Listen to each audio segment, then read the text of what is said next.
It would take less than a minute before Harris would finally reach his destination at work. As Harris is charged with killing his son. The question remains, is this enough time to forget a child? So, Mike Duffy and Nick Valencia joining me there at the courthouse. In the last hours, the defendant in court, his lawyers fighting tooth and nail to keep that courtroom closed so we don't hear the evidence. So, Mike Duffy, I don't think the state's allegations have changed from the get-go, but what is their allegation as to what happened? Well, Nancy, Justin Ross Harris was supposed to take little Cooper to daycare that morning. First, he brought him to the Chick-fil-A near where he worked, and then he was supposed to drive him to the daycare, which was just less than a mile away. Instead, he took Cooper to his place of employment, allegedly forgetting Cooper in the backseat of his car, and that's where little Cooper met his fate in that hot car on that day where it reached almost 130 degrees. And to Philip Holloway, former police officer, former prosecutor, also in court today to see all of this unfold. There's a lot more to it than those bare bones facts. Mike Duffy is absolutely correct, but there's more to it. What else do you see is critical to the state's argument?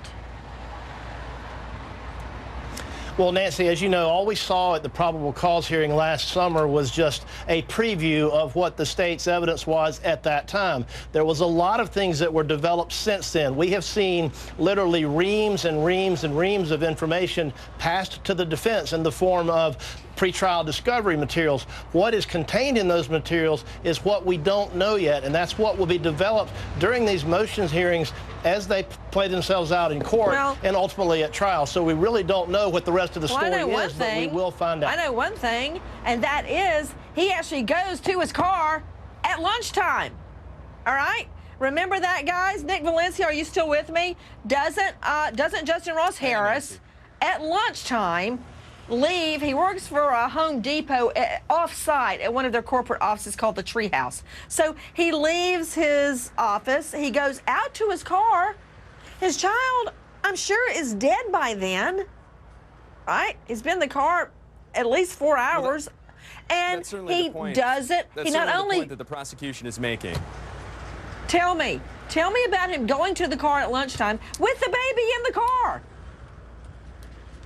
This is hours after he left little Cooper Harris in the car, that 22-month-old toddler, and the temperature's no less than 120 degrees. And the point being made by prosecutors is that there's absolutely no way, as he opens that car door up, tosses some light bulbs that he bought at a nearby store into his car, that there's absolutely no way that he would have not smelled that body that had been baking in the sun for hours. After 7 hours, he leaves the car, or he leaves his workplace, and it's just about a mile or so after he leaves his workplace that he realizes, according to his testimony, that he had left his son in the back of the car. He gets out. Witnesses say he's hysterical, that he's saying, my baby's in the car, it's dead, and that's when police investigators show up. But it's his actions afterwards, Nancy. It's the suspicious nature, prosecutors say, the state alleges, after he found his baby, and the conversations between that he had with his wife, Leanna, as well. In fact, that's another pretrial motion that the defense is going to introduce. They want a private conversation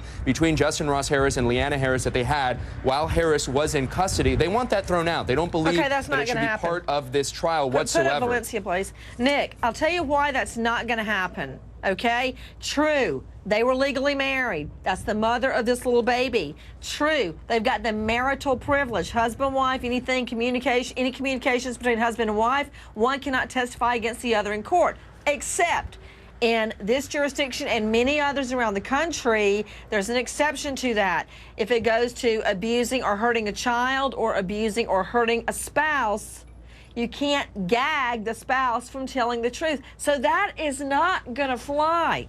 It's not going to happen, but the defense lawyers got to try it. To Dr. Devi Nampiaparampil, assistant professor, NYU School of Medicine. Dr. Devi, give me an estimate with a child dying in a car in the morning. When would that body begin to decompose to the point that when the father comes in after lunchtime, he can smell the decomposition? Well, there might not have been a smell in this case because it actually can take up to several days, but in a hot environment it can happen much faster, so a couple hours. But nevertheless, unless he had some other type of disorder, psychological or neurological, he should notice the child in the backseat. Well, of course. And I noticed you said a couple of hours. Ben Levitan, I think that the texts are going to play a critical role in this because many people argue, Ben Levitan, that he really went to the car, not to put some light bulbs in the car to take home later, but he went out there to see if the baby was dead, to confirm the baby was dead. That's what many people believe. The texting and the emails back and forth to coworkers and so forth, did he really need to go buy light bulbs? What did he say? And the timing of these are going to be critical. What do you say, Ben Levitan? What can you make of it? Well, Nancy, we know if he was texting back and forth, the phone companies have kept an exact record of where he was when he made those texts and who he texted, who he may have sent messages to. What we may not have is the content of those text messages. The content only exists on the two phones, and it's stored at the phone company just for a short period of time. But Nancy, we should be able to get those. Police generally, when something like this happens, goes to the phone company and preserves the records. We may actually get those text messages and find out what he was texting back and forth about, Nancy. Remember, we got 3 shots. It could be at either phone or it could be at the phone company. If he was indeed confirming that he saw the child and the child was dead, that's your smoking gun right there, Nancy.